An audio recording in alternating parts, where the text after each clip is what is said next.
Team Cats, PA. Number 16, Matt Cole. And number 9, Garrett Jackson. On the blue line, number 24, Donovan Shea. And Tasha. In goal for the Utes, number 33, Jamie Stryson. Please rise and remove your hats for the playing of tonight's national anthem.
Welcome all you hockey fans out there to the second game of the PAC8 championship.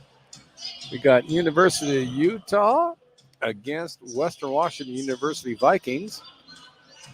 And hopefully this game is as good as the first game against USC Trojans and the University of Washington. That was an outstanding hockey game, won by USC 4-3. Knocked off the number 1 seed in the tournament, and they were the number 8 seed, but it was a tremendous hockey game. I'm expecting the same out today. Utah's awful strong, but Western, I've seen them play, and they do a nice job out there. So we will see what happens. My name is Gary Allen. I'll be joined pretty quick here by the play-by-play Tyler Pisani. He's down there doing some intros and some behind-the-scene work. The puck goes in behind Utah's net, kicked it on up. Taken off the board, the Ute taken off the board. That was Finney, who got taken off the puck. He shot the puck all the way back behind the Vikings net. Little scrum there in the far corner. Viking lost his stick already. Puck comes back to Tomachak. He spins around, kicks it on over to Jackson, who took a one-time shot. Nice block by Evan Sanders for Western Washington. He's an awfully talented goaltender. He's been around a couple of years. I've watched him play quite a bit. Very, very stout. Puck comes back to Jackson, who did a one-timer, went a little bit far. Puck goes back into the far corner. Vikings chase it, gets it down, whipped it around. That one up to Pryor. Pryor did a one-timer and stuffed by Dzurdek from Utah. My understanding is Utah is the number 2 seed and Western's the 7th seed in this tournament. But again, what happened in that first game, you can throw the rankings out right now. Once the game gets going and it's a one-and-done tournament, both teams are pretty pumped to get this victory out of the way, because if they don't, they go home. So you can basically throw the rankings, the records out and play the game, because USC proved that in the first game today. Utah enters Western zone, took a quick shot. Sanders blocked it. He smothers it up to regroup. I've seen Utah play. They're a very quick hockey team. Western can be. They're more methodical, more defensive-minded. Sometimes they'll do some spurts with some cross-ice passes. But Utah's definitely, I've seen them, they're a very fast hockey team up and down their lineup. Puck won by Utah. Utes dumped it out in the far corner. Comes right back out, but nice job by Wozek. He kicks it back up That's Hay. Hay's an awful strong player. I remember seeing him a couple times already. But Western, if they can not get down in the hole, they'll be a force to deal with.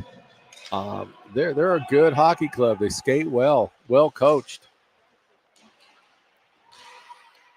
My play-by-play man, he's right here right now. He's confusing with some technology stuff. He knows I'm technology impaired. He's over here goofing around with my little mouse here, but that's okay. He'll be joining us. There, Tyler. He's back. I got here before a goal this time. So I had a chance to talk to Adam, the head coach of Western, and they are fired up. You see an underdog win the game before you, and it opens up those possibilities. He said Western is fired up for this game.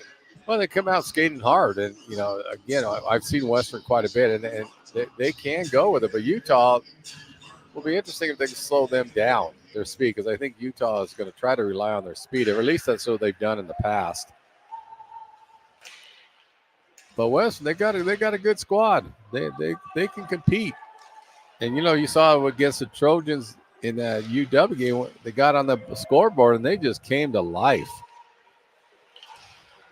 And hopefully this game's real. Like I was saying earlier when I got on the air, that was one heck of a hockey game.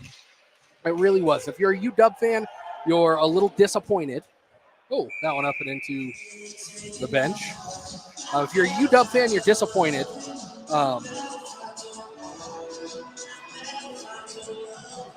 And we have to apologize. The University of Washington was number 6 in the West. So we had been saying they were number 4, a little bit more of a bubble team at 6, but still I think safely in the pack or in the regionals in North Logan, Utah. Yeah, with their record, I'd be surprised they weren't. And then you got to look at some of the standings on that, the rankings.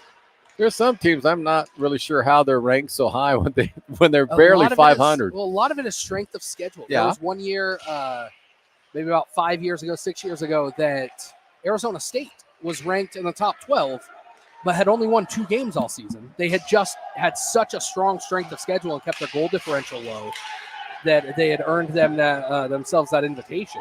I'm not sure if they ended up taking it or not. Now sticks, pucks, a little push from behind here. We'll see if anything comes of this. Might just be a frozen puck. Got a little meeting on the minds right there. I think they're talking about the barrel house that opened up, maybe ready to get going. Yeah, barrel house back open. We will have a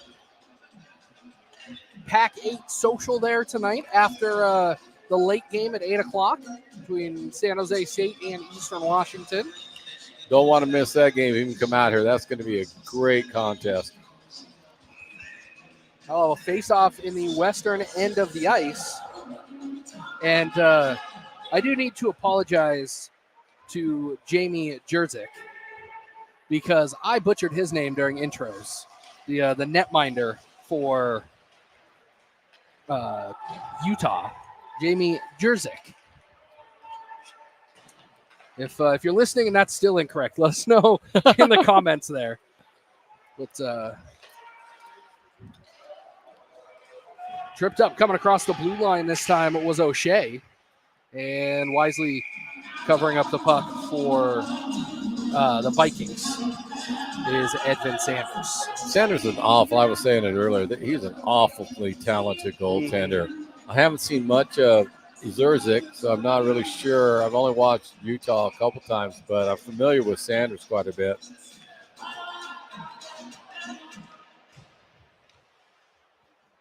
And we do get to see Sanders a little bit more as he's in Washington, local team. Now here comes Pryor. He's going to leave it off over to the far side. Bouncing puck through the center of the ice. I think that was Curtis Brombaugh that put that shot on net. Now some fancy moves through neutral ice. And Umina carries that down into the corner for the Skating Utes. This will be the Utes' last PAC8 championship tournament as they have opted to move on from the conference. We talked about that a little bit in game 1 with their general manager, A.J. Bolden, stepping down as the executive director of the PAC8 conference. Travis Allen, now the new executive director. So lots of exciting changes to come, but this Utah's opportunity to do what Oregon did a few years ago and win on the way out. And that's what they're looking for here today. A little bit of a pink tinge on their jerseys. Maybe a washer malfunction. I just thought it was my eyesight. I thought that is looking pinkish, but nice, sharp-looking unis, though. Anybody with a white and red jersey, nervous of that happening, I think.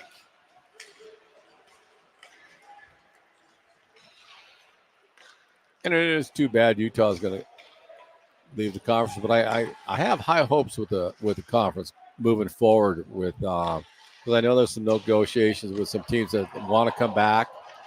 So it'll be interesting to see what will pan out for next season. Lots of back and forth here, playing blue line to blue line, but nobody really able to get deep into the zone on either side. Well, they're both trying to do the stretch pass attack right now, and they're doing a nice job. Both teams are just clogging up the passing lanes in neutral zone. We've talked about it. The Western is fired up and ready because they saw the upset of the 1 versus the 8. If you're Utah here, Gary, what's your thoughts on that last game? I mean, are you a little nervous because you watched the number 1 seed get knocked off, or is that just not in your mind right now? Well, realistically, it had to play a part in it because they were watching some of the game, and it just reinforces, like, okay, you could come in, and I mentioned it when I went on air, is you can pretty much throw the rankings and your records out when you're in a one-and-done tournament. And so if you get a team like you look at USC, developed a lot of momentum, they took UW by surprise. The Huskies weren't ready for it. And Utah, I would say that woke them up like, hey, hold it. Number 1 seed just got dumped. And so we can't ride on our ranking. We're going to have to play a game. Western, like you said, they're fired up. So it's like, why not throw the dice against the wall and see what happens? So Utah's got to be careful. They can't be lackadaisical with it. They can't take it lightly. And there was a few Utah players or a staff member sitting next to us during that first game, and they were 100% USC fans. Delayed offside, so having to circle back now is Utah. Picking it up, shot taken from the left side right into the midsection from Ward Swan. But again, Utah, they're a talented hockey team. But on the other hand, if you get Western gets that first goal or something, gets some momentum, you have to change your system a little bit, and that could bode well for Western if they can get on the board quickly. Or at least play them even through this period. Shot taken off to the near side, backhanded towards the goal mouth, and another big save by a netminder here in Cheney. Jurzik is stout. He has tremendous lateral movement on that one. The first shot, he had to go post to post on that, and he still gobbled up after his second shot. And Patrick Pearson there on the back door just couldn't corral it in time.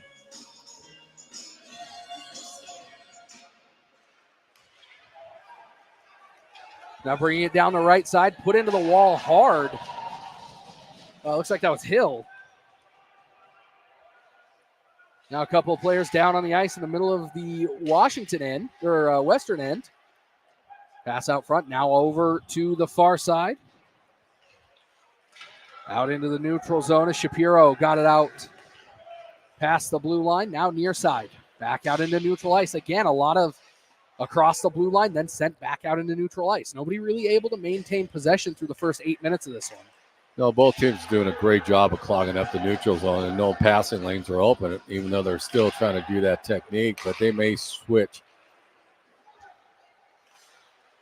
Kicked ahead by Worth. Thinks about the slap shot and just didn't get enough of it, it looks like. Now he's battling for the puck along the near side.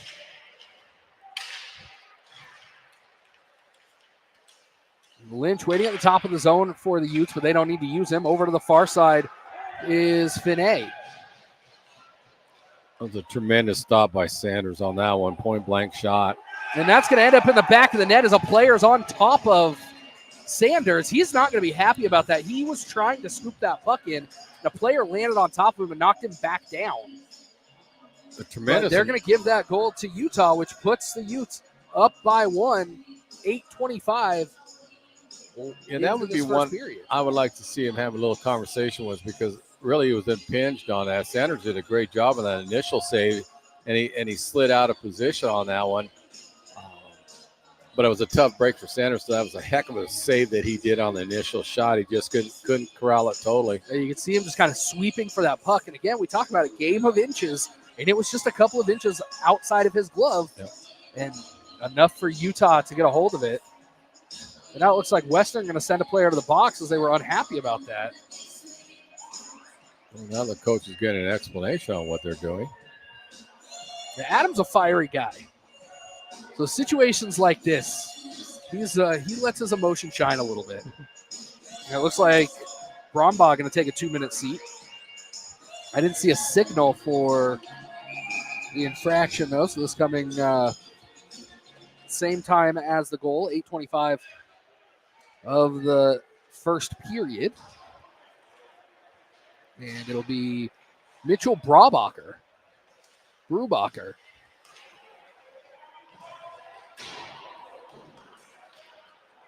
One thing, if you're Western, you don't really have to change your style so much right now because the way Sanders plays, he's so talented. You still feel comfortable you're in the game even though you're down one. So just go ahead and do your system and you're going to do because there's a lot of game left. But I have noticed also the referees are letting them play a little bit. There's a little extracurricular activity when the play moves down, a little extra stick here, a little body here. So it'll be interesting to see what happens as the game goes on. And I know the head of the Officials Association is in the building this weekend. So I wonder if he went down there and had any conversations with them in between the games. I don't know, but we talked about it in that first game. We thought the officiating they did a really nice job of that game. And they're going to call that one a high stick. They're going to say it just tipped his stick. So we'll bring this back out into neutral ice. 1:21 left on Brubacher's penalty.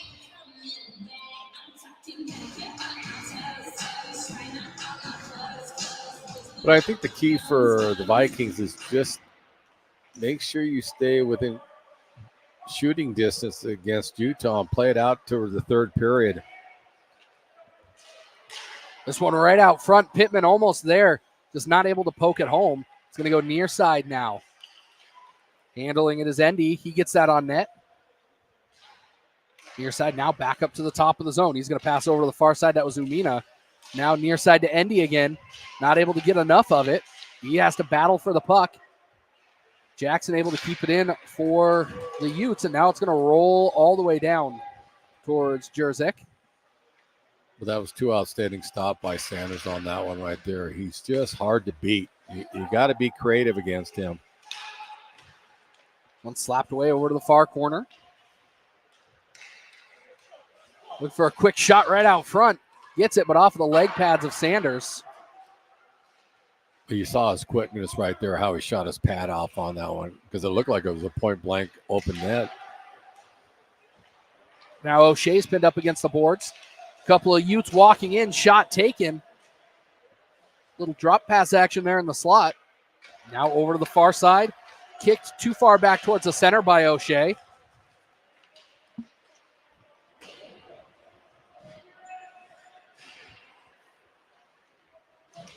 Pearson there giving chase, but it's the Utes heading the other direction now. Finney over to Hove. Hove puts it on net, looking for that screen, but doesn't get it on target. LaCroix now on the far side. Coming into the zone this time was Kurt. He couldn't hold on to it. Utes have to recycle back out into the neutral zone. And O'Shea again chipped back down. It almost looked like you're trying to do a dump and chase game right now because of the way everything's been clogged up for him in the neutral zone. Shot taken into the glove of Jerzyk. With 8:52 left in this first period. Utah out shooting Western 8-5 so far.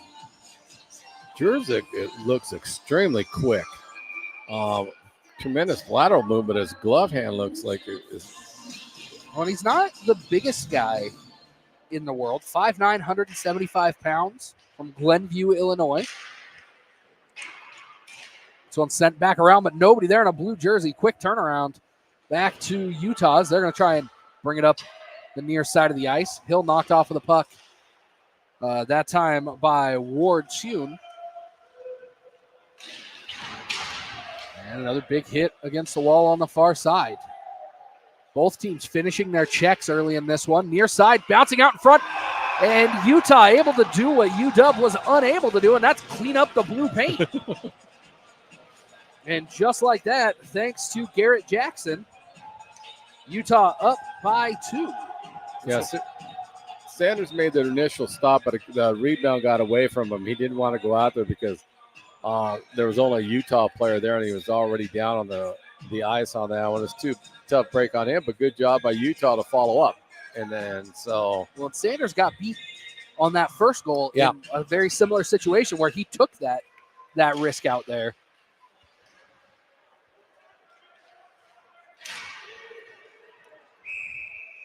And that's going to be the late call coming against Utah. Cross-check right into the western door. So Richard's going to take a 2-minute seat. Now a chance for Western to get back into this.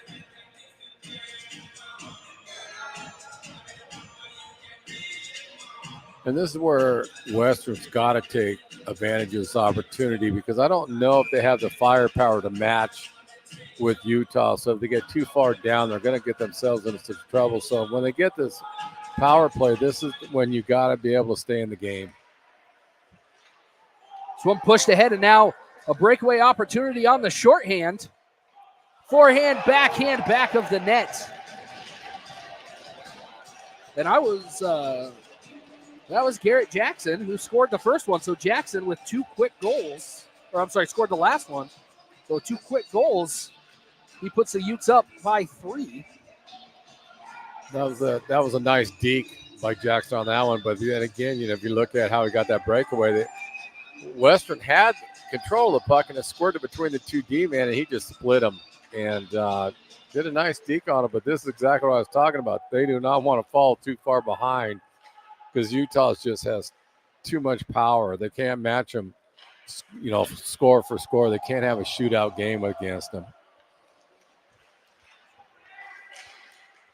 Now on his horse was Shapiro, looking to feed that out front. Has a couple of men there, and neither one of them able to get that on the goal. Jerzyk pokes that one away. And just some miscues here for Western. There's just a little bit off on what they want to do. But Western has got a lot of time. They're just got to make sure they can stay in striking distance of Utah. And this doesn't look like a Western power play here. No. Well, again, you got to give credit to Utah. They're not letting them set up at all. They're just like that, you see. Yeah, just a ton of pressure. They're just flooding them, they're making them make the mistake. And that's by the hustle from Utah. 40 seconds now left on the power play. Now on a floating puck right back to the stick of O'Shea. He's going to walk in and score. Nothing bouncing Western's way here in the first 15 minutes of this one. Yeah, there's no doubt Sanders will want that one back. That was a high slot shot. It was actually like a snapshot. Went in the top shelf, but there was no traffic in front of him. It was a clear shot. Give Utah credit on the score, but I think Sanders would like that one back. And now Western's getting themselves into a danger zone. Down 4-0. They have got to strike. Or at least slow the bleeding here for the rest of the period. Get into the locker room. Make some adjustments. Yeah.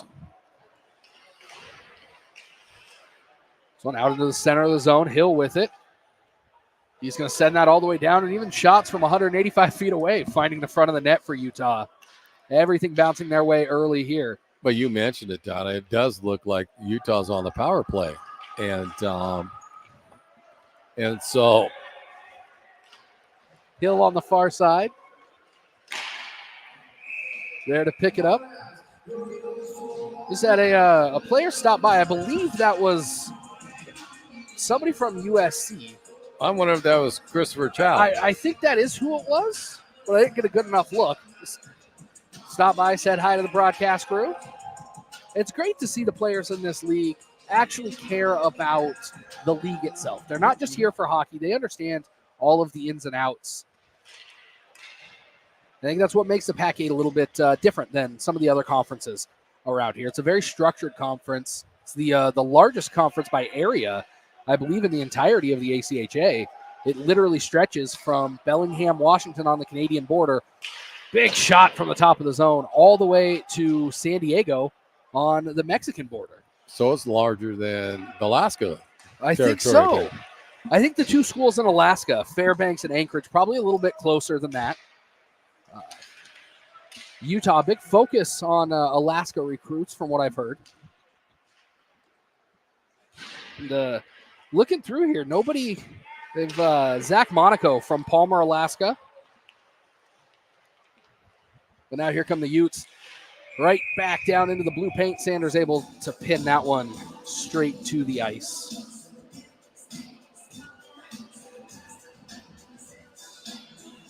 So that does bring up a good point there, Gary. A lot of people talk about why this league hasn't gone to M1 or even explored, the NCAA D1. And there's lots of reasons for that, but part of it is travel cost. Mm-hmm. And what a shot from the top of the circle. Sanders didn't even see it. No, that was no fault of him. That was just a quick snapshot. And that was Richard again. So Richard coming out of the box and finds the score sheet. Now it's turned into an uphill battle.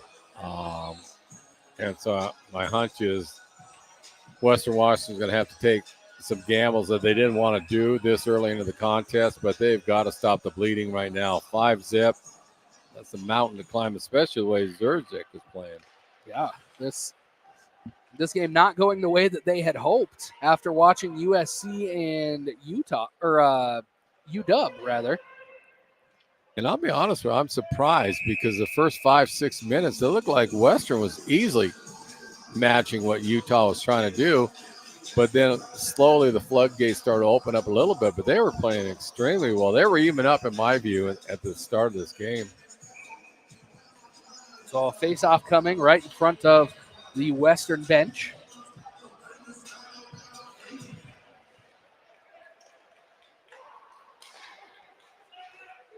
Lynch going to bring it down. We talked about Utah stepping away from the conference. That means that the only two states represented in the PAC8 now are Washington and California, as the University of Oregon jumped to M1 a few years ago. I think this is their second season in M1. So you got the 4 teams in Washington, Eastern, Washington State, Western, and UW. And then in California next year, we'll have Cal, San Jose State, USC, and UCSD. A big shout out to UC San Diego, who didn't qualify for the tournament, but still sent a representative up here for the awards banquet for the team meeting. And we talked about in the first game, just the funding for these teams, because they're all clubs. Mm-hmm. And, it takes some funds to come up here, but that's the kind of commitment that this league has to being as close to a professionally run league as they can make it. No, it's very good hockey in the PAC8. It really is. And I just see nothing but bright future for the league. Big shot. Ricochets off the glass all the way back out to the top of the faceoff circle. And now here come the Vikings the other way. Knocked down from behind. That'll be a delayed call. It's got to be a cross check. That was pretty blatant.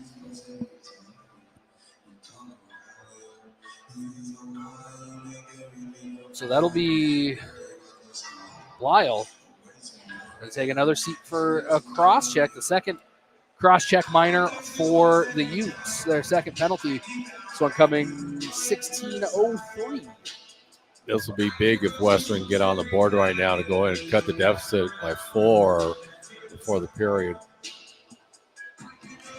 I know that sounds obvious, but it's going to be able to give them some momentum right now because they've lost a little bit of pep in their step, as I would say. Well, there's still lots of game left, and you're right. If they can get on the board here, that changes your intermission message. I think easily, and it changes as a player, it changes your mindset a little bit because right now you're down in the dumps. You're like down 5-zip. You go down 5-1. There's a little bit of life that you can go in with, and an opportunity there. And they're able to do it on the power play. Takes them just 30 seconds for Western to find the back of the net. And that'll stop the bleeding for the time being. That's what they needed, though. That was a good response because Zerjek made the initial save, but the puck got away from him. And Western did a nice job of slipping it in behind him. So we'll see if this will give him a little more life. And it's going to be able to do a goal of wonders if they can shut this period off 5-1, make the adjustments they're going to have to do at this period. But big goal there for Western. That goal officially 16:33 of the first period from Declan Quinn, pulling Western within a 5-1 deficit. And you talk about it, here's another opportunity for the Vikings, looking for that toe drag, and they poke it in at the top of the crease. And just like that, Western right back into it. Gave him that life, Tyler. Gave him that life, that goal did. You could see him coming out a little bit feistier. That goal coming 19 seconds after the first. This one from Kurt Brombaugh. Officially 16:52 of the first period. Brombaugh. Now you're feeling good about yourselves. Now you're getting some of that momentum back on your side because Zerjek did a nice job of stopping the first round. Then the puck got away from him again, and they stuffed it in. Now if you're Western, the biggest thing here is to keep Utah out of the back of the net, and they almost just gifted them a goal there. Yeah. Those posts, somebody needs to check and make sure those are regulation size. Whoa, that would have been devastating because they get the momentum feeling good in the first shot they come back. Luckily, the post was there to help Sanders on that one. You mentioned momentum. That's going to be a big thing for Western here. As if they're able to keep this, they've scored the last 2 goals. And keep that up, they score 2 goals a period, and they'll win this thing. But they've got to keep Utah out of the back of the net. That's some high-level. Oh, that was an unfortunate deflection. Brombaugh ducked. It bounced off of his name bar and into the back of the net. But you were mentioning it. You were getting a feeling like, okay, Western, let's get going on this. And they kind of seemed to sit back again. And Utah just kept charging on them. And, yeah, it was a bad bounce on that one. But you hit it on the head. You didn't want to give up a goal before the period because you got all the momentum on your side. And now you kind of that doubt starts creeping in again. I don't know what the meaning is. The officials are having a conversation. When I looked back at it, it looked like it bounced off the head of a Western player off of his shoulder area. I'm not sure if that's cause for a no goal. I believe that's only if the attacking team. Yeah, and that's questionable too. It depends on if he was trying to purposely direct it in there or if it was just went off his head. So we'll have a conversation out here. And they're going to skate over. We'll see. Nope. No goal. They're going to wave this one off. So Western with a couple of lucky breaks here late in this period. This is the way to keep the momentum on your side, though. I mean, an own goal is a momentum killer in its own. This is huge for him because that gives you your life back. So, okay, we're still in it now.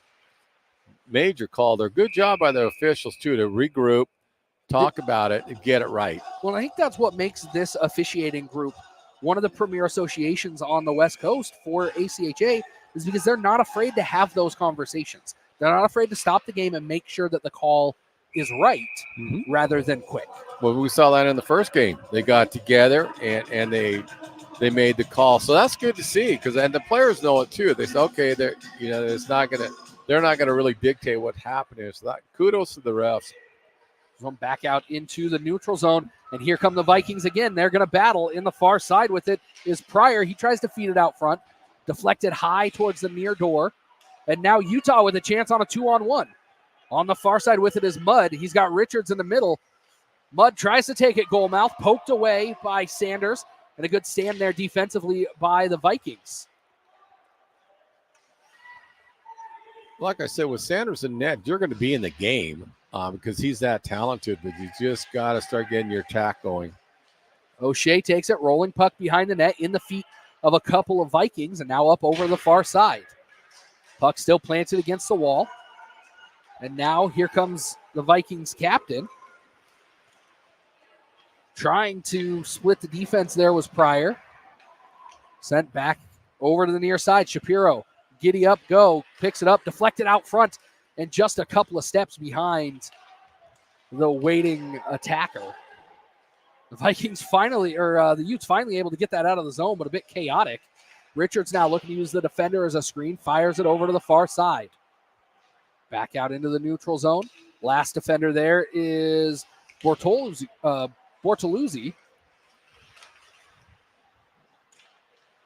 Well, you talked about it, Tyler, with Western. They got some skill. Pryor's a talented player. Shapiro's a talented player. You can go down the list. Ledard, he's another talented player. They got some skill on this team. They got to just play within their structure and not give up another goal in this period. And that'll be an icing as it's slapped back down. 51 seconds left on the scoreboard. This one a little bit more spread out than we saw at the first intermission of game one, but Western still very much in contention for this game. It started off extremely smooth, a lot of fluid movement. Now it's got a little choppy, but I don't know if that's because some nerves are kicking in right now because Western's come back into this game or exactly what it is, but it's a little bit more chaotic. Well, and I think that choppiness kind of plays into Western's hand. Utah's trying to approach us very methodically, pass the puck, get open, do all the things right, and Western is out there flailing, and it's working. Well, the biggest difference, Utah, I think they're more of a speed game, and Western's more of a take the body and wear you down. That one knocked off the mark. Less than 20 seconds left. Western looking for one more rush down the ice, but it's picked up by the Utes. Jackson going to backskate towards his own net. Over to the far side. 10 seconds left in the period.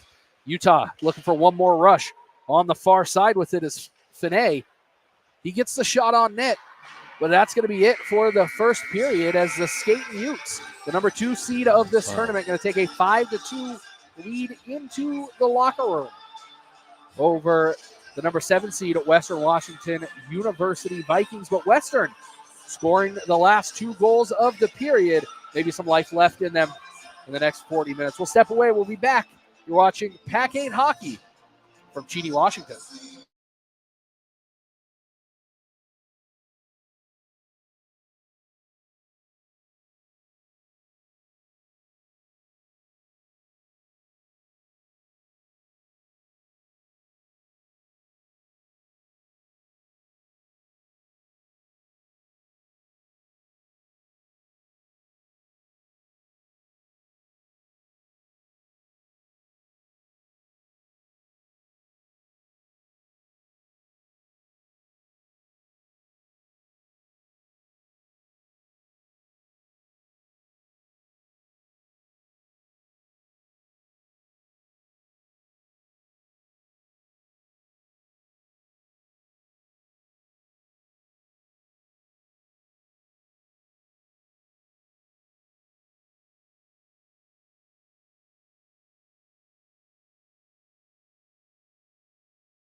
Friends and family, welcome back to the Eastern Washington University Recreation Center, where we've got the fifth period of the day, the second period of this game, here between the Western Washington University Vikings and the University of Utah Utes. The Utes coming in as the number 2 seed, Western coming in as the number 7 seed. And we thought this might get out of hand early in the first period as Utah racked up 5 quick goals. But it was Western who scored the final 2 tallies in that second period. My name's Tyler Pisani, joined as always by Gary Allen. And Gary, what do you have to say to your guys at Western in the locker room if you're the coach after a period like that? I mean, you did end it on a bright spot. Oh, you got to be ecstatic if you're the coaching staff for Western. I mean, and I was surprised that Western fell down that far in the first period. They got too much talent. You know, you look at the Brumbars and the Brubacher and, like I said, Letter. You can go down the list. Sanders played outstanding. That gave them life when they got that second goal, because that's what you can build off of as a coach. You say, see, we were down, we're coming back, keep your head in it. So it really helped them to close that gap a little bit. But Western's got too much skill to think the game was over. And I'm with you, the way it started, it looked like they were because they started the game really well. Then they kind of went into a lull. Then they picked up. So I expect Western to give a battle here. Well, you saw it there. Western almost with a chance right there, 20 seconds into this contest at the top of the blue paint, and had the same problem UW did on this side of the ice. It just could not find the puck in that blue paint. Well, you know, again, I go back to, but you got Maxim, you got Quinn, you got Pearson. There's just too much talent on Western to watch them fall down 5-0 without a battle. And then they came back. Johnson's another strong player. So I expect a good second period. And if I was Western, I keep doing what you were doing the last 10 minutes of that first period.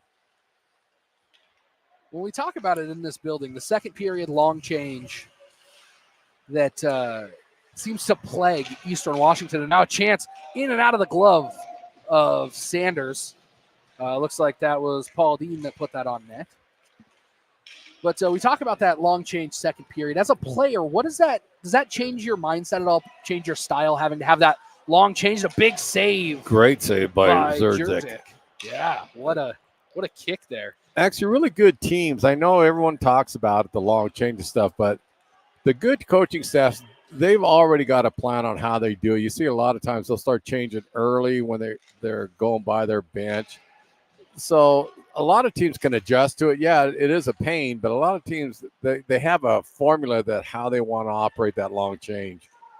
Now and into the midsection of Sanders, his 14th save of the night. But, you know, we were talking about Sanders in that first period quite a bit, but he's such a talented goalie now. Okay, they got 5, but if you look back, there'd be only 2 that I think that he'd want. One for sure he'd want back. The second one was iffy. But the other ones were just, there's nothing he can do. He's just a talented netminder. When he's in there, Western's going to stay in the game. Now and again, Sanders, I'm not sure he saw that as it was coming towards that corner. Well, it was a tip. But you notice how he glides, and he glides. His lateral movement is really good, and he was going in that right direction. So he picked it up at one time. But he's a really stout goaltender. That one looked like it almost surprised Wojcicki when it ended up on his stick. Took him a second to get that extra step or two. Now, I do think, when you were asking a little earlier, I do think Western could go to the body more because they do play that style. And I could see them picking the body contact more just to slow down Utah, because Utah is trying to use their speed against them. So, and they got some bangers on the Vikings. And so that's an easy game for them to go to if they decide to, if that was one of the adjustments they made in between the first and second period. Well, that was maybe the 6th puck that's ended up on Western's bench today. I don't know if they're looking to collect some souvenirs. Well, you would hook them up. I know you can. Well, I mean, we've got lots of pucks that we can give away to the players this weekend. I'm sure of it. This one back over to the near side, and that's going to get sent down the ice. Having to get on his horse is Bortoluzzi.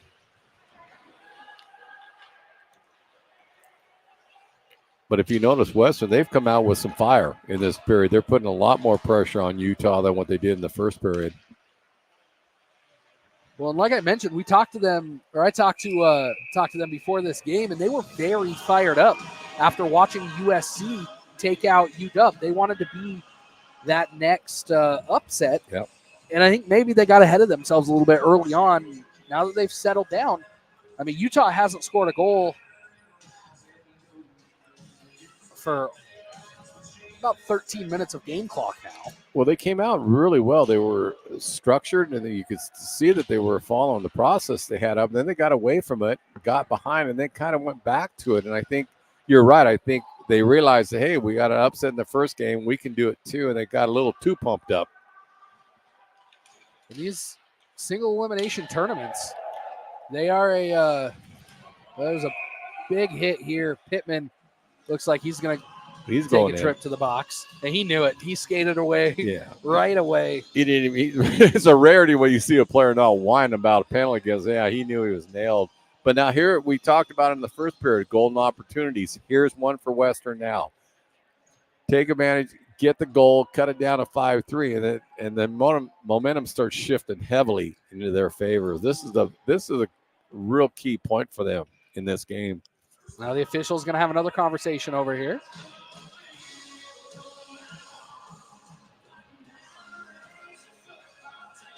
They took the penalty off the board. Unless they're going to, they might send him to the locker room. Well, I was wondering if they're going to kick it over to a major. We'll see here. Nope.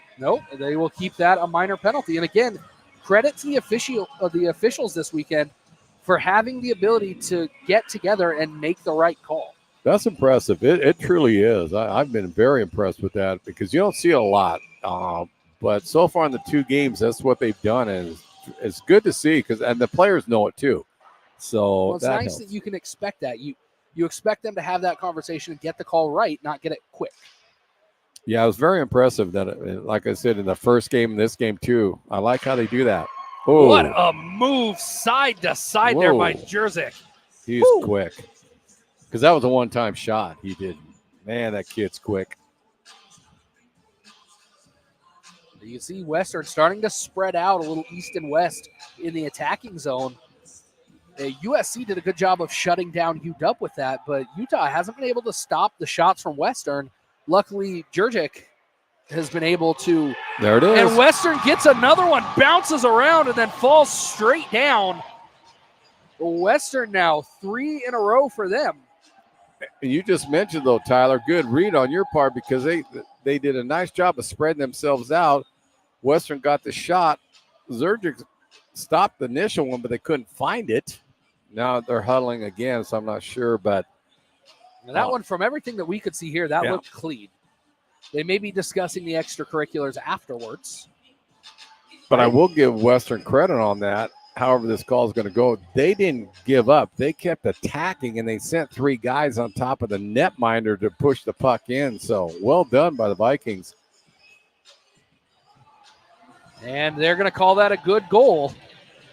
Yeah, I'm with you. I didn't see anything that would have negated it. I apologize. I didn't catch who actually scored that one. Well, it's hard to do because there was 3 Vikings right around Jerzyk on that one. So, but if you're a Western fan, all that matters is that you're now within 2 goals of the Utah Utes. And what an incredible start to the day it would be if Western was able to turn this one around and get this a lot closer as we head towards the end. A hook now against Western. Yeah, I don't think Quinn. It was inadvertent, and that's not going to help their cause because they've been getting a lot of momentum. But then on the other hand, they can kill off this penalty.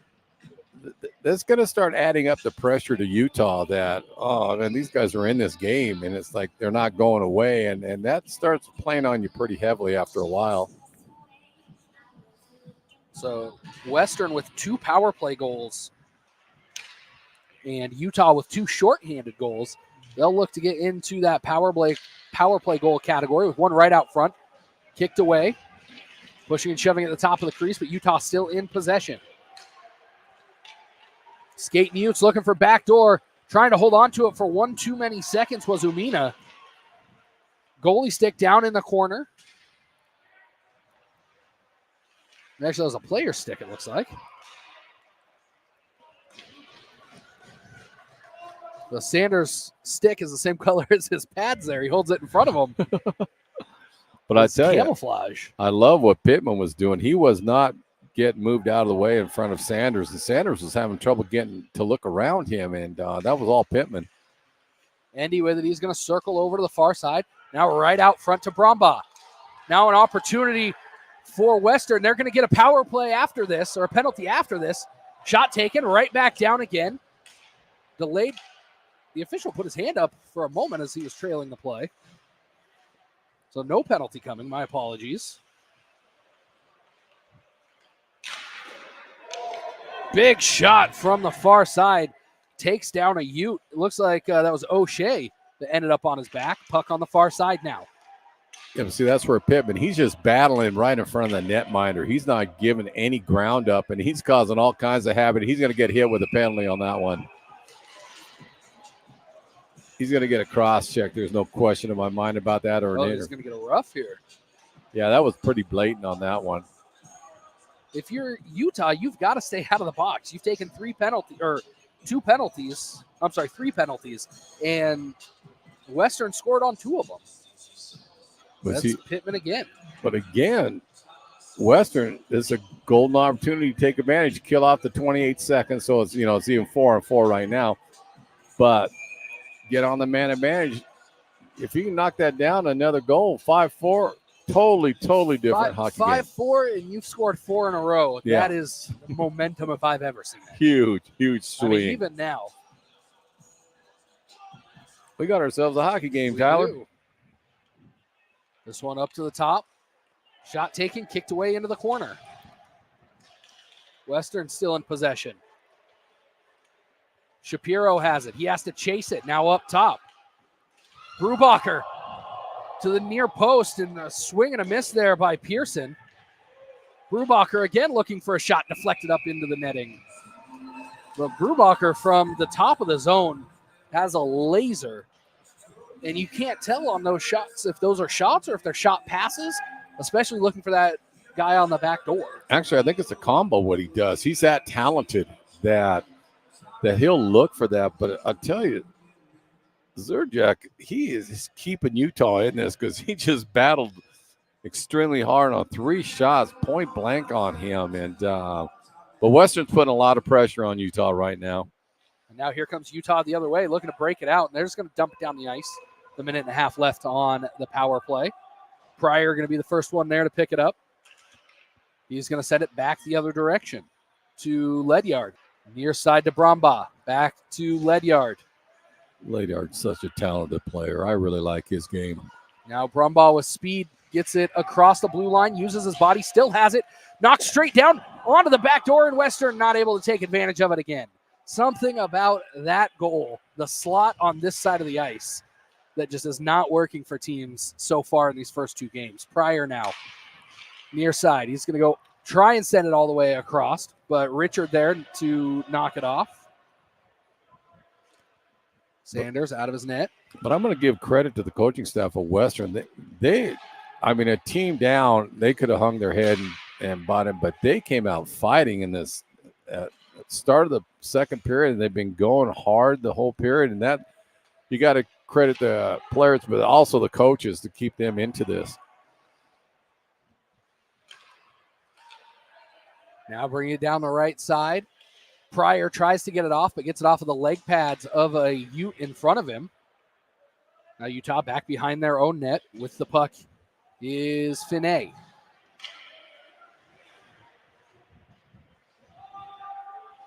And Utah going to be able to kill off that penalty. But the Vikings with one more odd man rush down the ice. Quinn's going to have to circle back to it. It's taken away by Finney.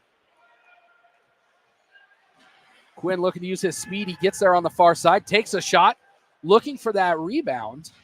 Seems like Western's just putting it on the net, as they've noticed Jerzyk gives up some of those close rebounds if there's somebody waiting at the top of the crease for it.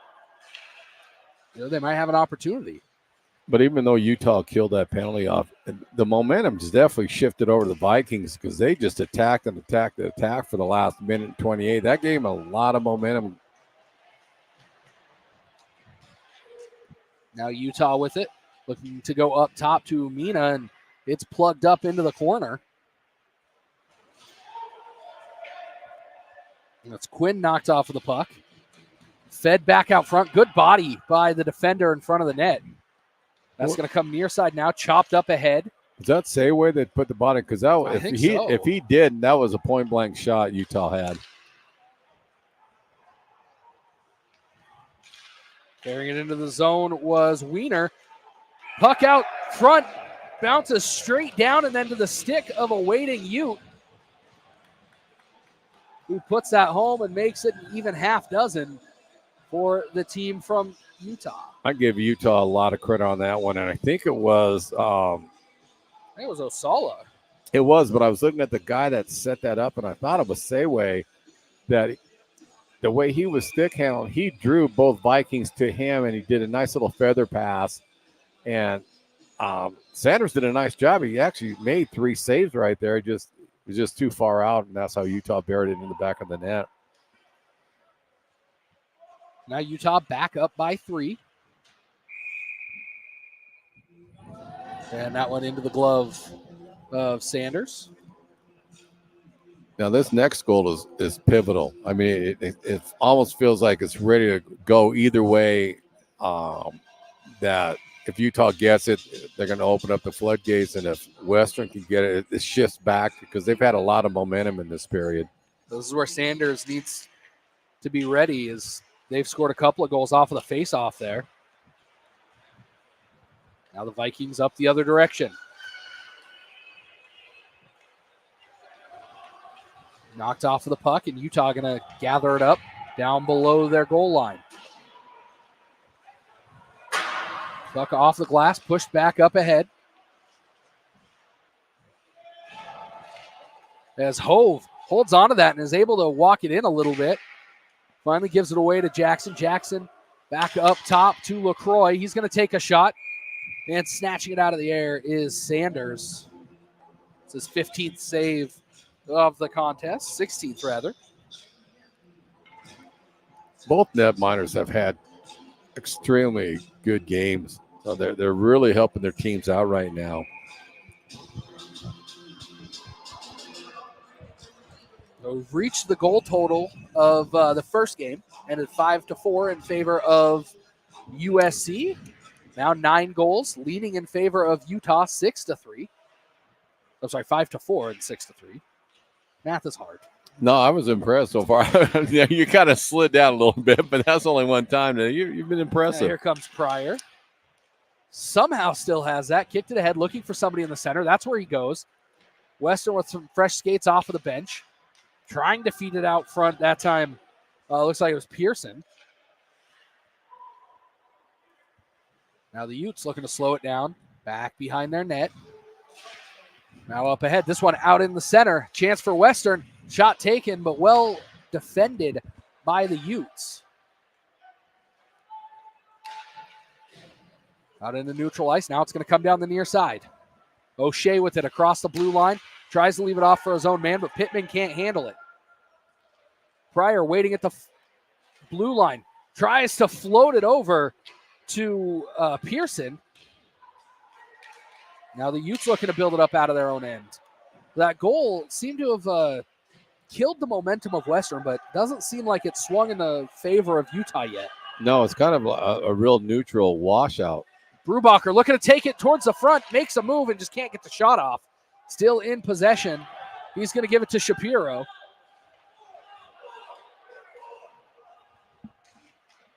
Utah, only 4 skaters on the ice there, and they're healthy scratches up here in the stands, trying to get that message 75 feet across the ice. Not the easiest thing to do. No, I was wondering who was having a fit. But back to 5 skaters on each side. As that one taken from the top of the circle, shot through the crease. Now over to the near side. It's going to go back out into neutral ice. Hay battles for it for Western. But the Utes coming away with it again. Finney with some speed. Turns, gets that one towards the goal mouth. Umina scoops that up, sends it back down. Now over to the far side for Shapiro. Shapiro has it pinned up against the wall on the far side. 3 white uniforms, 2 blue. And it's Utah that comes away with it. Puck out front to the slot and wisely covered up by Sanders. Brumbaugh almost loses his balance, gets a little hug from Hill. Good sportsmanship. 7:47 left in this one. It's time to take a moment and thank our sponsors, starting with IEDS Logistics, Inland Empire Distribution Services. Thank you for sponsoring Sunday's championship game, 11 o'clock, right here. Also, thank you to Barrel House, the host of the PAC8 Social tonight. Eagles Hockey Booster Club, Cheney Cars and Trucks, the Hub Tavern, Tea Party Country Music Podcast, Billy's Diner in Airway Heights, Holiday Inn for being the official hotel sponsor, and Box for Fighting Hockey Apparel, the official apparel supplier of the PAC8 Championship Tournament. You can actually search or shop PAC8 merch at b4fhockey.com/PAC8. That's b4fhockey.com/PAC8 to get your PAC8 merch. And back underway here. The Utah Utes with it. And then on the back door, just a step too late, was Wiener, who fired it off the side of the net. And 7:18 left to play.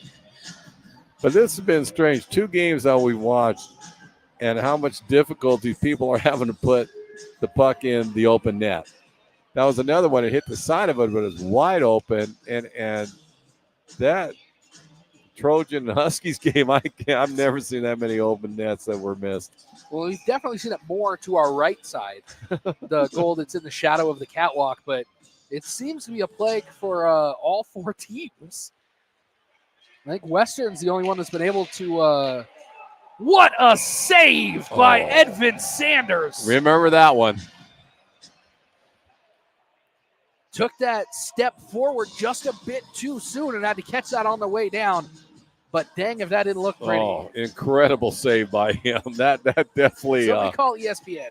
Oh, man. But see, again, that could give Western a little momentum too, because that was a tremendous save by Sanders. Unbelievable.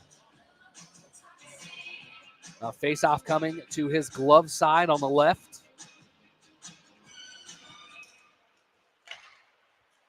Pushed away, up the ice, looking to make that run down the ice. Someone's going in the box, it looks like.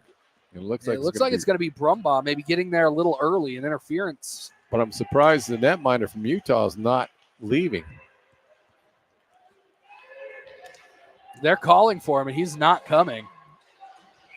Well, he's enjoying the view of the game right now. You know, he got a good seat. I mean, come on, Tyler. I mean, chances are the puck wasn't coming down there, so he'd be okay.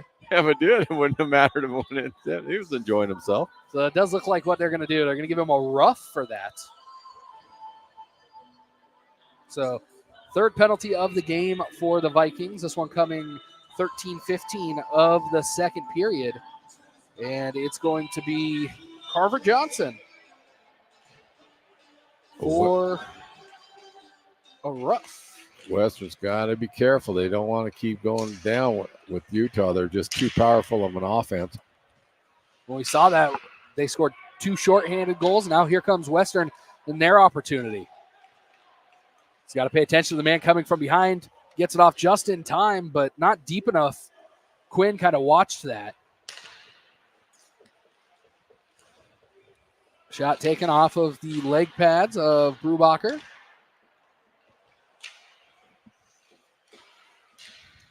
Deflected down. Back behind the net with it again is Osala.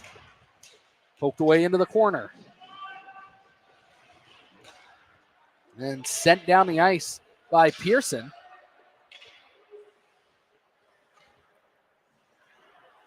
Pearson thinks about heading back to the bench. Decides to chase the puck as it's being carried all the way into the zone by Donovan O'Shea. Thinks about making a move. Decides to keep with his path. Up to the top of the zone. That's where he's at. Rips a shot through traffic out front. And that one finds a 5-hole. It looks like diving down or falling down rather. Pittman put that one on net, went through the goaltender's legs, and it was finished. I believe that's Maxim Finet. I'll give Finet credit on that one, but that was one that Sanders had it. It just kind of squirted between the pads when he was down on the ground. It was one of those kind of fluky goals, I want to say. That's what it was. But it still counts. It doesn't matter. It's 7-3 right now, Utah. And now that Western's got to stop the bleeding. They've got to make sure Utah doesn't get on the board again. But now Kurt brings it across the blue line, out into the center. Brumbaugh knocked down from behind. That's going to be a boarding. He lost his skates and went knees and then chest first. Well, here's an opportunity for Western. Without a doubt, you couldn't have scripted it any better. This penalty, 14:43. It's going to be Hill, and we'll see what they give him here. I'll give Hill credit on that one. That was a class act by him. You could tell he didn't want to hit him. He, in fact, actually went over to check on the Western player and make sure he was okay. I think that was just one of those unlucky hits. You get a guy at an odd angle, he loses his skates and ends up in the boards. That is and they're going to call that a rough?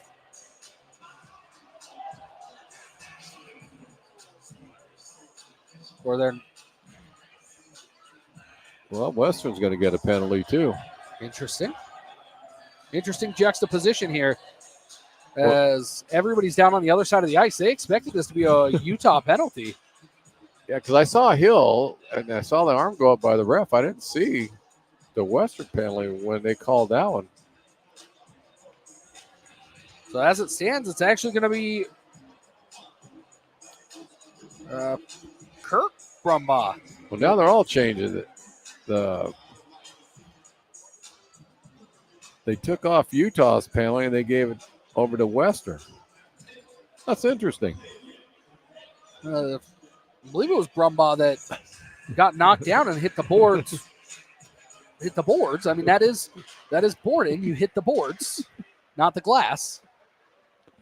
So yeah, the Utah player was going in the box and everybody had moved down to everybody on the ice except for the officials thought that one was going to be a Utah penalty.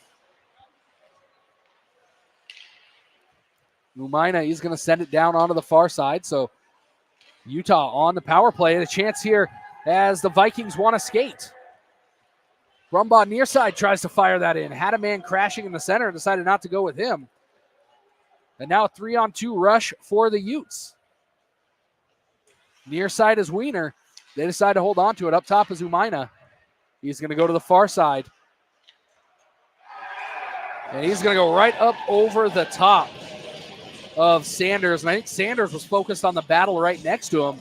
He was getting bumped into by his player and the Ute player. And he wasn't ready for that one to go top shelf. Yeah, I think what Sanders also did was what you were talking about, but I think he went down to the butterfly style because he couldn't see where it was, and he was trying to get an angle of it. He went up top on it, but that's a hard goal right there because that puts them down 5 again, and they're going to make a goalie change.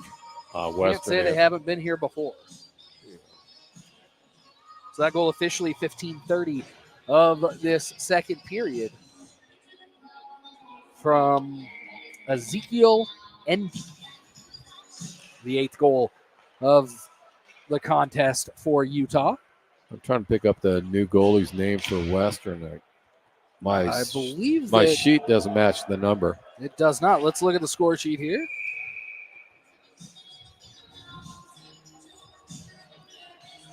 It's 22.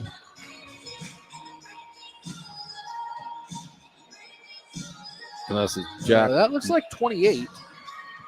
But Okay. I'm not seeing a 28. Unless it's Jack Maxon in net. We'll get this corrected because right now our sheet doesn't line up with the number that's in net.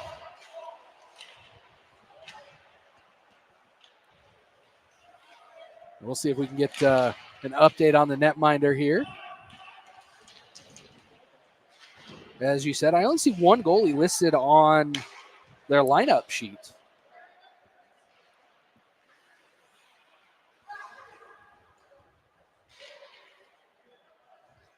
I think you're right. This might be Jack Maxon.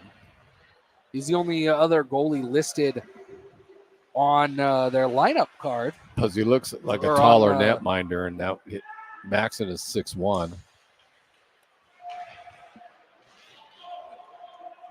So we'll get that here at the intermission. Just under 3.5 left to play in the second period. Taking a look at the rest of the day, 5 o'clock, you've got number 3 Cal facing off against the Washington State University Cougars. The number 6 seed. That's one that I've got circled on my calendar all day. These next 2 games, number 3 Cal against number 6 Washington State, and then number 4 San Jose State against number 5 Eastern, the hosts here. If you're planning on coming out for that game, the 21 and over section will be open in the Roost starting at 7 o'clock. Concessions also available today starting at 7 o'clock. So bring the family down. Tickets just $10 to get in the door. Just $25 for the entire weekend. Now a chance here for Western looking to shove that in 5-hole and some extracurriculars now. As Umina a little unhappy with Western. 2:34 left in the second period. 28-19. Utah leading Western in shots. 8-3 on the scoreboard. We talked about this in the first period. If you're Western, get that goal and give yourself an opportunity here in this third period. Or just make sure you don't give up another goal and get in the period and make some adjustments. Now a chance here for Western, and playing a little bit scattered now, as they had basically a 3-on-0 opportunity and didn't even get a shot off. Yeah. But Adam will have them regrouped in the locker room here for the third period, ready to take on the Utes in that final 20 minutes. Utah going to dump that back in. And the fresh netminder not able to corral that one right away.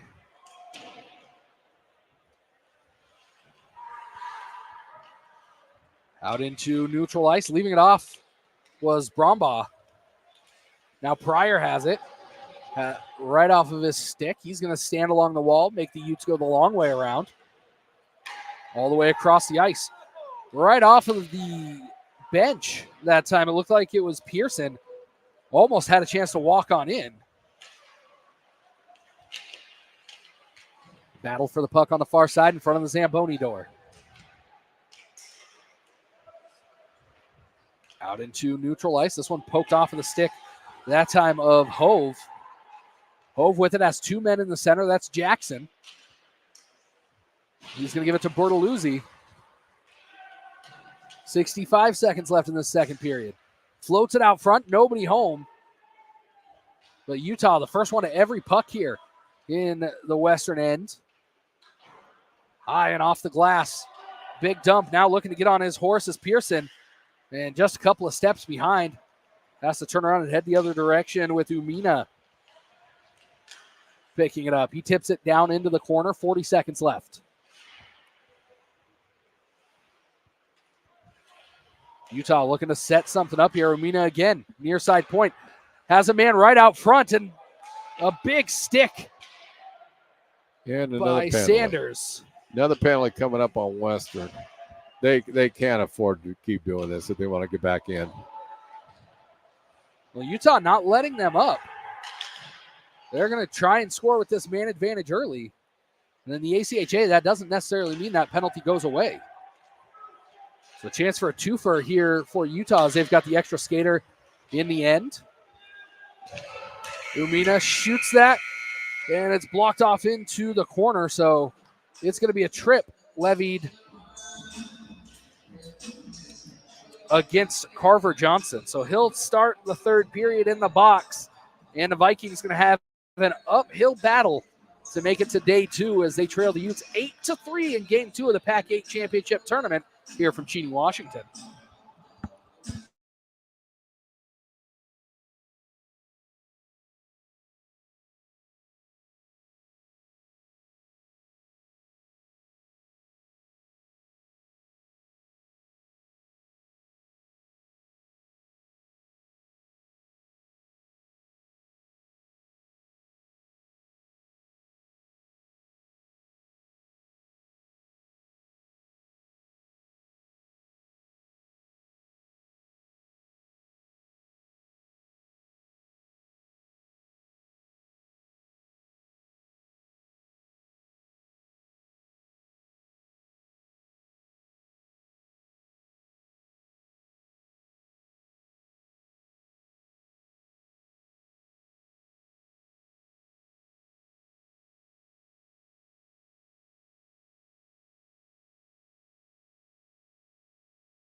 Friends and family, welcome to the Eastern Washington University Recreation Center for the third period of action between the Western Washington University Vikings and the University of Utah Skating Utes, the number 7 and number 2 teams respectively coming into this tournament. If you're just joining us, USC knocked off number 1 seeded UW in the first game of today. Western going to start on the penalty kill in this third period. Not somewhere you want to be, down by 5, but they started off the second period strong. They'll look to continue that here in the third period. My name's Tyler Pisani, joined as always by Gary Allen, and that one quickly up into the seating. Gary, we've watched these two teams here for just over 40 minutes now. What does Western have to do here in the first 5 minutes of this period other than score a goal to get back into this? You kind of hit it right there. This next 5 minutes is crucial for Western if they want to get back into this. What I've noticed what Western did, especially the last half of the period, they kind of sat back. They lost their rhythm. They need to go back and attack like they did in the first period and the first part of the second. They kind of went in a defensive mode. Pryor loses that on the fresh ice. And he had an opportunity there to get the netminder for Utah working. And that one he might have wanted to shoot from there rather than trying to get it in a little bit further just to put a puck on the net. Again, some trouble getting the puck to do what they want in front of that blue paint on the far side. Utah in the red and white, Western in the cream and blue. I guess that's golden blue. I was going with the cream. I like that. It's a sharp-looking color contrast. But Western's going to have to get the next goal if they're going to get back in. I'm just going to be blunt about it. We've got 45 seconds left to kill off on this penalty. And here's an opportunity. Here comes Pryor. He's got a man trailing. He tried to just leave it off on that near post. Pryor has the skill to do that too, so you could tell that's what he was designing. And he's a talented hockey player, but Western has got to get on the board quickly. I think Pryor just couldn't get Jerzyk to bite on that to go across, and Jerzyk still only got it with his toe there on the post. Crashing in was O'Shea, who put that on net from the top of the zone. Now, did we find out for sure who the net was? Is it Maxon in there? That is a great question. It's the only goalie listed on any of the sheets that we have. So anyone listening out there, if it's not, or apologize, but every sheet we got, that's the only name we can come up with. And I don't see Maxon listed in on the lineup sheet for today's game.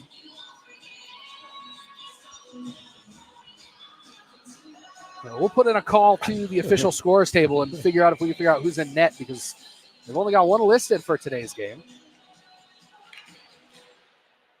You know, and it's too bad because the way Western was playing, especially in that first period, they were giving Utah everything they wanted, and it's just they kind of flipped a switch in that second half of the second period, and they just kind of went more defensive mode. And they have a lot of offensive talent, so my hunch is the coach is going to take some gambles on it because they do have skilled front men, and they're going to have to start taking some gambles to get back in this thing. Well, they're back to full strength now. Here comes Hill up the near side. He's knocked off of it. And heading back the other way are the Vikings. Battling through is Quinn. He had the first goal. Takes on two different Utes. Now Swan up into the neutral zone. He's going to kick that back down towards the Utah end of the ice. Looking for that stretch pass. Touched up right at the blue line. Kind of back behind it by Ryan Worth. Now Worth with it again in the center of the zone, trying to find it with the blade of his stick, and carefully swept back by Sanders.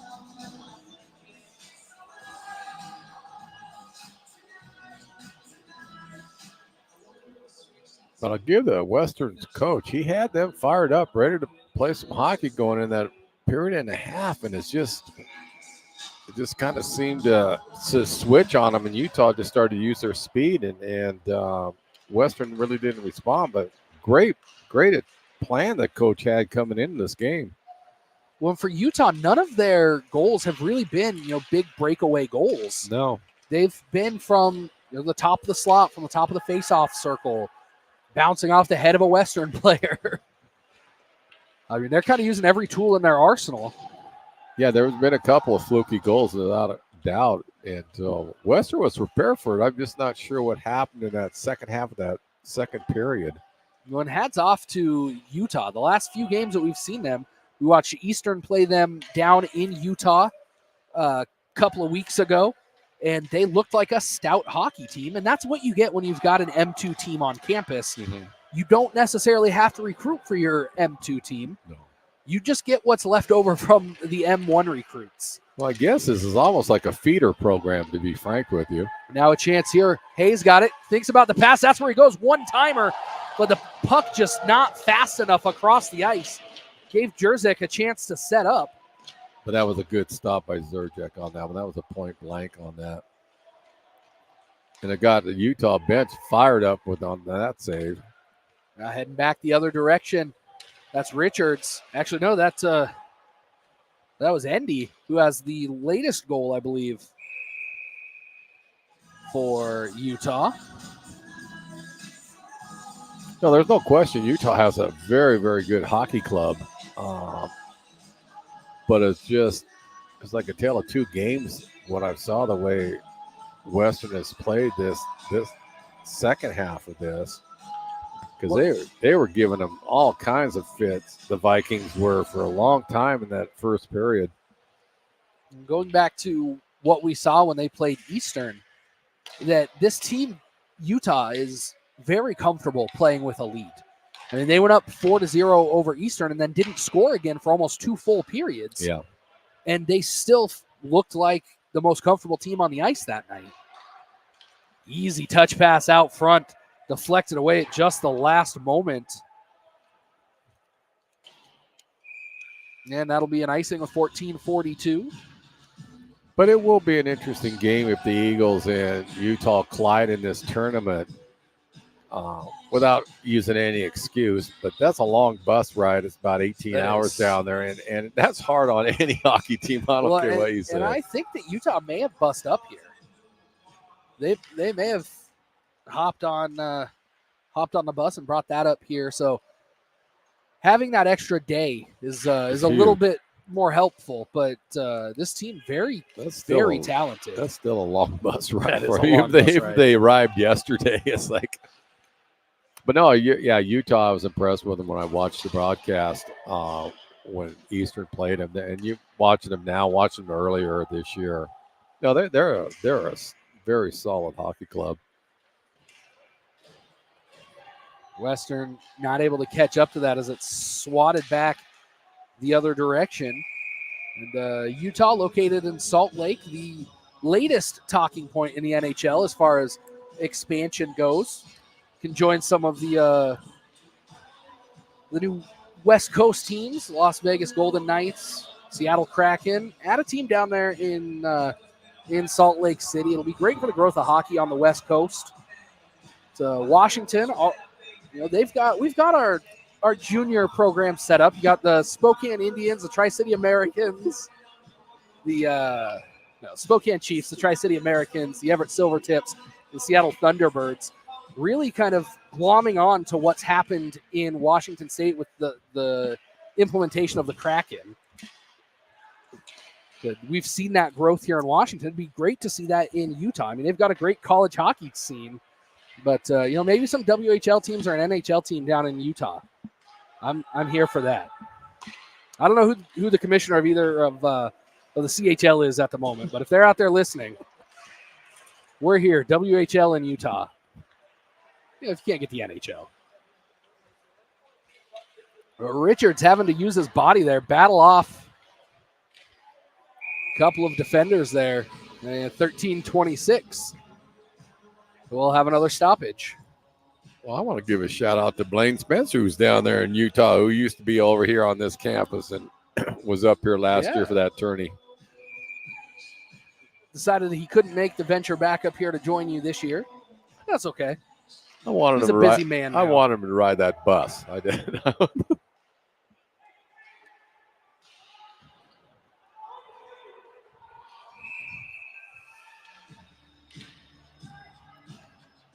That was an interesting offside. That was a nice breakout pass Western did on that one. But the officials deemed that he was over the line. Officially have a name for the man in between the pipes for Western Washington. Goalie change is Kyle Goodison.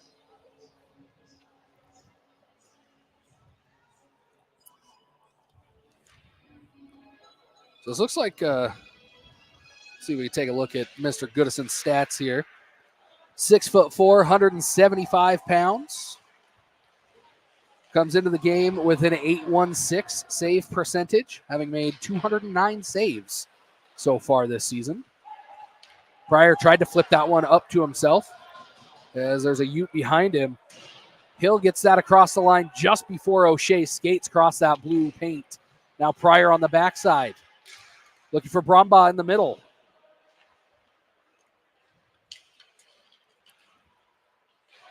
Now Utah keeping the pedal to the metal here. In a tournament like this, Gary, if you're Utah, you're up by 5 goals. Typically the mantra is don't take your foot off the gas. But knowing that you have to be back in this building at 3 o'clock tomorrow, you start rotating some of those deeper lines at some point in this period? Yeah. And they got a very good coaching staff for Utah. They'll do that. They'll start rotating some of the players that don't get as many minutes.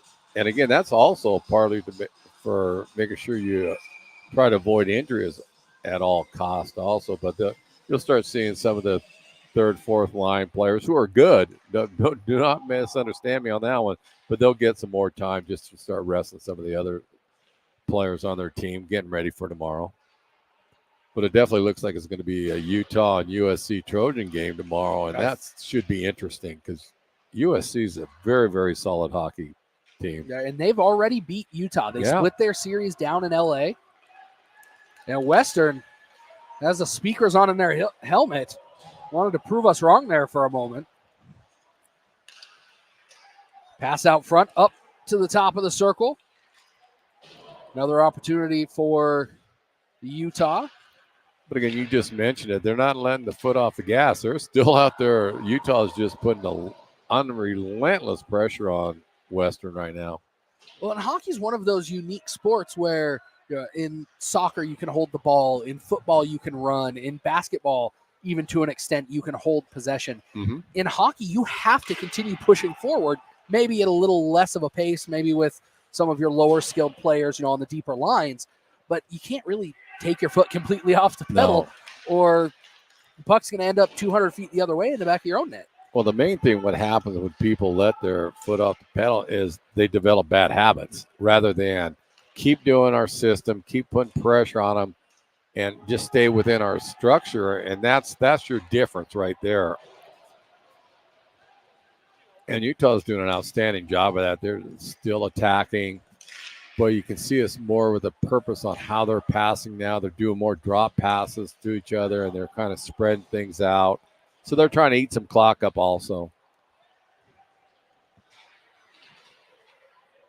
Just over 10 minutes remaining in the third period of this, the second game of the day between the number 2 Utah Utes and the number 7 Western Washington Vikings. Coming up next at 5 o'clock right here on YouTube, Facebook, wherever you're watching us, or if you're coming on down to the URC, 5 o'clock, it's the number 3 Cal Golden Bears against the number 6 Washington State University Cougars.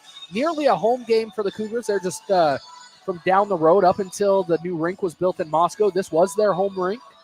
So a lot of PAC8 teams familiar with coming into this building and playing against Washington State. But I'm real fascinated with that game. I really am.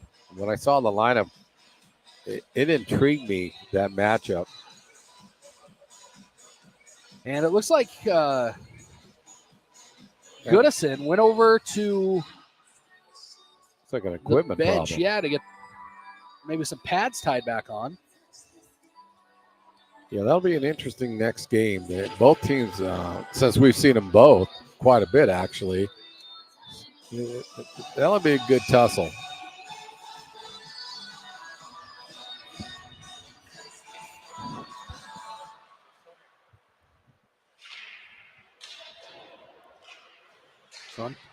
popped away back into the corner.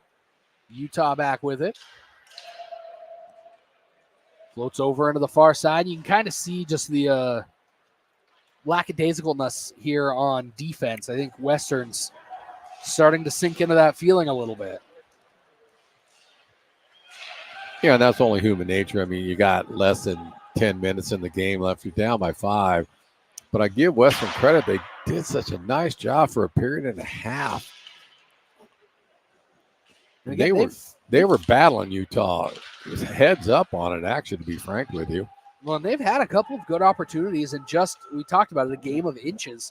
I mean, they had it on the goal line when Utah had 3 goals. And that would have completely changed the complexion of this game if they were able to pull 3-1 versus, 3-5, 5-3.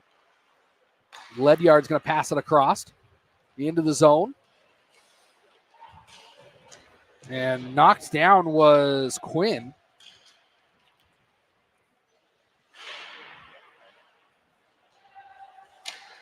Shot taken from point blank range by Pearson.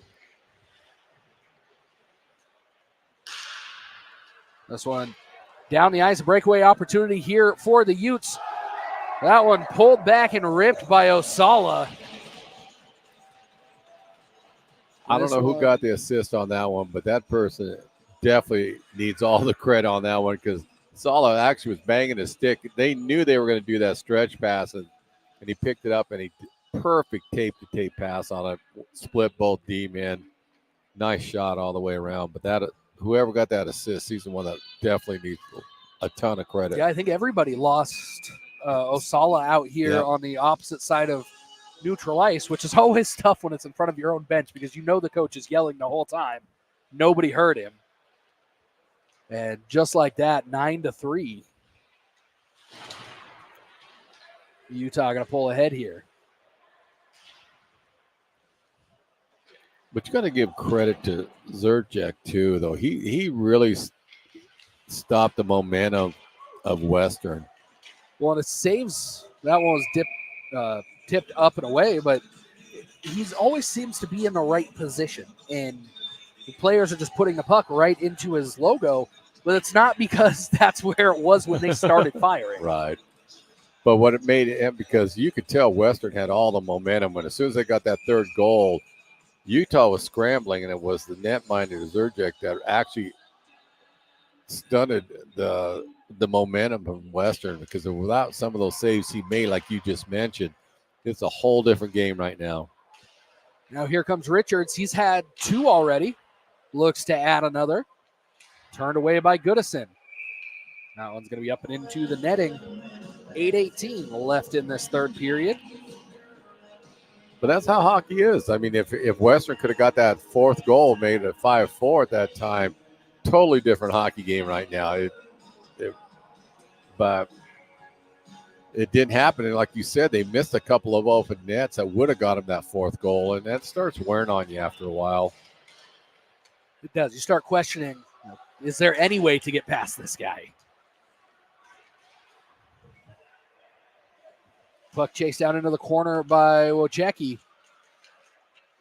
Bouncing puck sent out into the corner, looking for somebody out front, and the only people there are in white uniforms.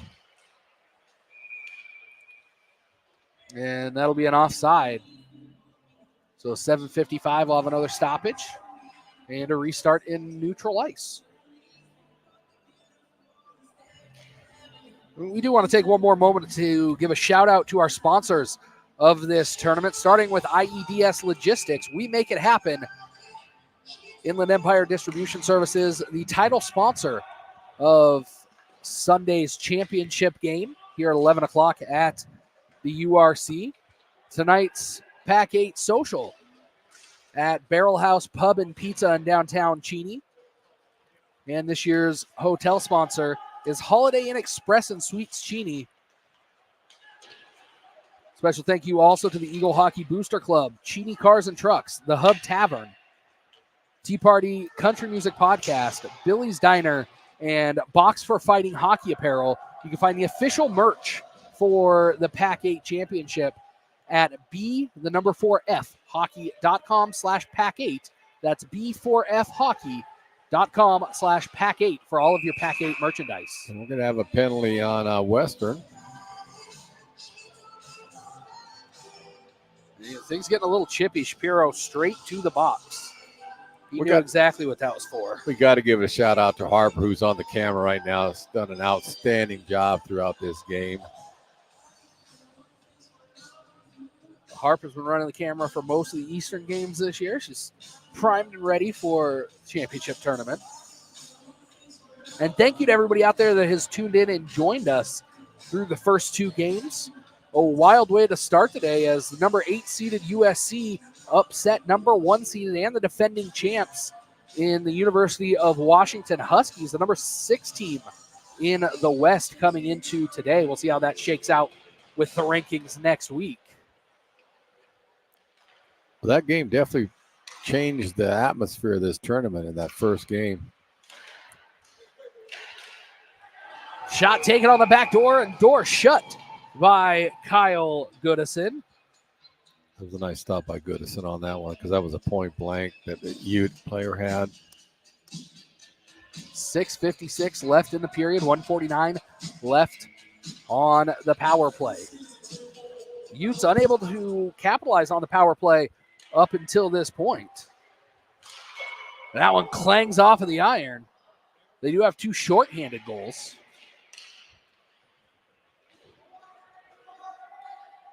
Pryor, a big chase. Looks to make the netminder make a move, and he does. But nobody else there in a blue uniform to catch up.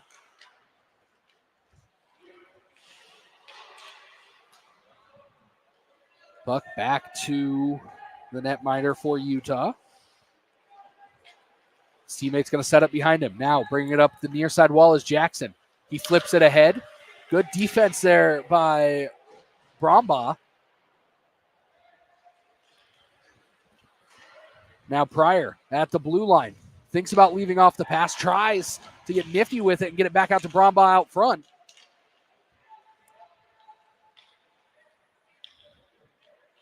Now Brombaugh with the defense. Utah really slowing down the play here. A lot of east to west work. And then just letting Western chase that puck in their own end. And that would make sense for Utah to do that. Let's get out here. Let's try to start saving a little bit of our energy and build up for tomorrow. Now here comes O'Shea. He's going to cut across the center of the ice. He's got Hove on the near side. Broken stick and frustration.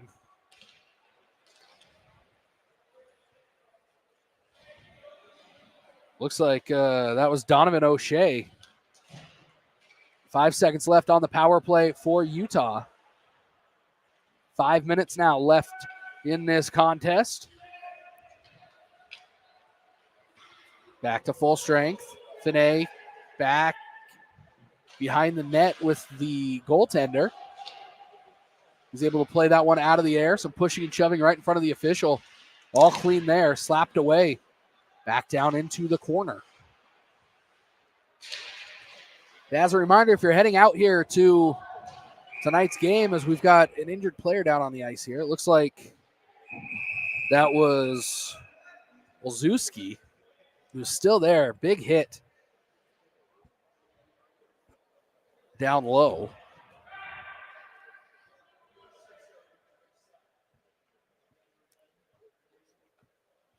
Training staff's going from Eastern's going down and take a peek on what's happening.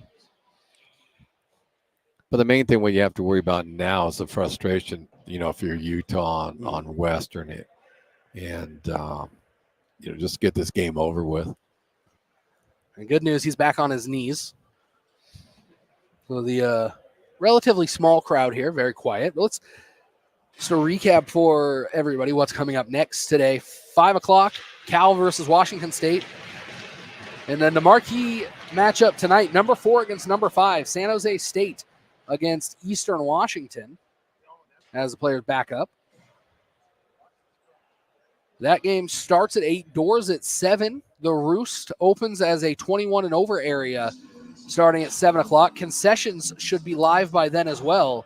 So a full party here at the URC starting at probably about the third quarter of that WSU Cal game. Oh, yeah. And then you're giving out cowbells. You're giving out We do. thunder We got sticks. You're getting some cowbells. pies going on here. There's all kinds of stuff going to be given away before that Eastern game in San Jose.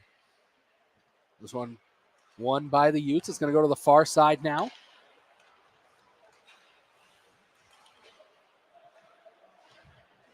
A couple players running into each other there. This one battled down in the corner. Poked away.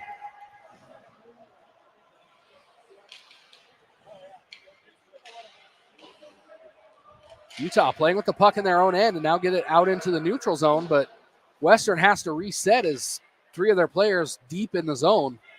Worth now going to circle back. He looks to bring it across the red line, now across the blue line. Lays it off, and a shot taken from the far side into the glove. And now some pushing and shoving after the play as Goodison going to end up on his backside.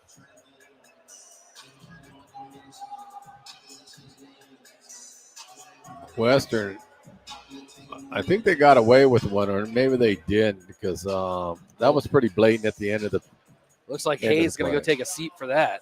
Yeah, that's how Goodison got ran over, because he knocked the Utah player right into him.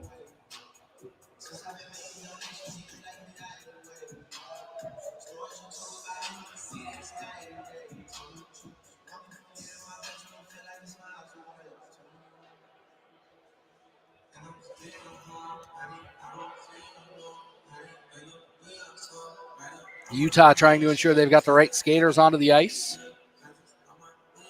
for the start of this power play. Take up roughly the half of the remainder of this contest, assuming Western's able to keep them out of the back of the net. Near side now to Lynch. Lynch up top to Umina. And that one in the midsection of Goodison, who seems to be having a problem with his leg pads again. I'll tell you, though, if people out there, if you're tuning in, you're thinking about coming out, I would highly recommend you come out there, because the next 2 games are going to be very, very well played. They are. They're going to be very competitive games, much like we saw in the first game. Unfortunately, Western not able to keep this one as competitive as they had hoped against Utah, but Cal against WSU was competitive in the PAC8 showcase here earlier this year. It was an outstanding game. It'll be interesting to see how those 2 teams battle in this next game. And then tickets are just $10, Gary. Yeah. You can come to any game, $10. You want to come to more than one game, $25 for a weekend pass for 7 games of hockey is a heck of a deal. That was incredible when you told me that yesterday. It's like, whoa. Plus, you got cowbells and stuff coming in. Jeez. Well, you can't get mad at the cowbells. I mean, you can. Most people do. I feel like cowbells take a very particular hockey fan. Yes, They're it very does. polarizing. You're either all for the cowbells or you're against all of them. There is no in between. Kind of like the Thunder Sticks. Exactly. We got both of them. That's right. Be sure to get on down here. So We got shirts, too. Yeah, They're we going to do be have shirts. flying in the crowd in that game. Lots of giveaways. Get on down here. Like we said, starting at 7, the Roosts 21 and over. Concessions will be here. Catch the end of the WSU Cal game. And stick around for the 4-5 matchup between San Jose State and Eastern. And I did hear a rumor that Nick Check-Lennis for San Jose State is not here this weekend. He was not here last night. He maybe came up today, but there was no Check-Lennis sighting last night as he won goalie for the top number 1 team, his first team All PAC8 goalie is the way to say that. It's lots of words. I 40 knew seconds you left on the get power there. play. I can tell you're getting there. I mean, really, if you're in for some entertainment, come join us about the 3rd period of Eastern and San Jose State. After 12 hours of talking, we might have run out of anything good to say. We'll find out. Time will tell. Pittman with it again. Now Richards. And I think it's safe to say with 2 minutes left here that we can pencil in Utah for that early game tomorrow. So at 3 o'clock tomorrow, semifinal number 1 will be these Utah Utes against the Cinderella team of the tournament, the USC Trojans, who knocked off the number 1 seed. In that game, I expect to be absolutely fantastic as Utah and USC split in LA. Yeah, there's no question. If the Trojans play like they did today, they're going to give Utah everything they want. It's not often that you see, a number 8 seed end up in the championship final, but there is a legitimate chance that happens for USC. Penalty expires, back to 5-a-side hockey. Just under 2 minutes left to play. At the conclusion of this game, we'll step away for about 45 minutes. Chance out front. Pryor knocked down as he tried to stomp his way through the crease. But you got to give Western credit. There's no quit in this team. If you just looked at that, Pryor just went in kamikaze, and he knew he was going to take a hit, but he still went in for it. And the fans here are just sticking around for the hits, it sounds like. Anytime there's a hit, we get a big whoa. Doesn't matter the team. We got a good group of hockey fans in Cheney this weekend for the PAC8 championship tournament. Lots of hockey to be played, as this is just game 2 of 4 today. 7 total on the weekend. 61 seconds left in this game. And congrats on a fantastic season for the Western Washington University Vikings, finishing 7th out of 9 teams in the PAC8 against a tough schedule, as we've seen. Every team this year had to play every other team in the conference. There was no divisions like there has been in the past. So these, coming in as the number 7 seed, you had to have won some games against some tough opponents. Well, plus Western has they have talent on this squad. Okay, so it may not show right now, but they have a lot of skilled players. And you're right. I mean, it's been a brutal schedule. Under a minute left to play here. Looking to take that shot from deep. They'll say that it was tipped. 46 seconds left to play. Utah with it. Another rush down the ice. Pushed all the way out into the far side. Now back up top. Near side now is Richards. Thinks about it. Winds up. Off of the mark. Catches a lot of ice on that one. And with 26.4, we'll have another reset. This is take a look back at the scoring here. 2 goals from Jackson. 2 goals from Osala. Endy with a goal. Richards and Shea both with goals. So they've been spreading this around. 9 goals here, but nobody with a hat trick in this game, unlike Chris Chow in our first game. And as I say it, there's Richards. I'm telling you, they've got a speaker in their helmet. It's the only possible explanation for this. I mean, it was simultaneous when you were saying it. He popped he got the goal. So that one, 19:45 of this third period. Thank you all for joining us for the first 2 games of today. Utah going to walk away with this one. A final score of 10-3, being outshot 44-23. Congratulations on a fantastic season for the Vikings. And congratulations to Utah for moving on to face USC tomorrow at 3 o'clock in semifinal number 1 here at the PAC8 Championship Tournament. Coming up next, in about 45 minutes, we'll be back with Cal versus Washington State, a battle of number 3 versus number 6 here in Cheney. For everybody here at the PAC8 Championship Tournament, we'll see you in 45 minutes. You're watching the PAC8 from Cheney, Washington.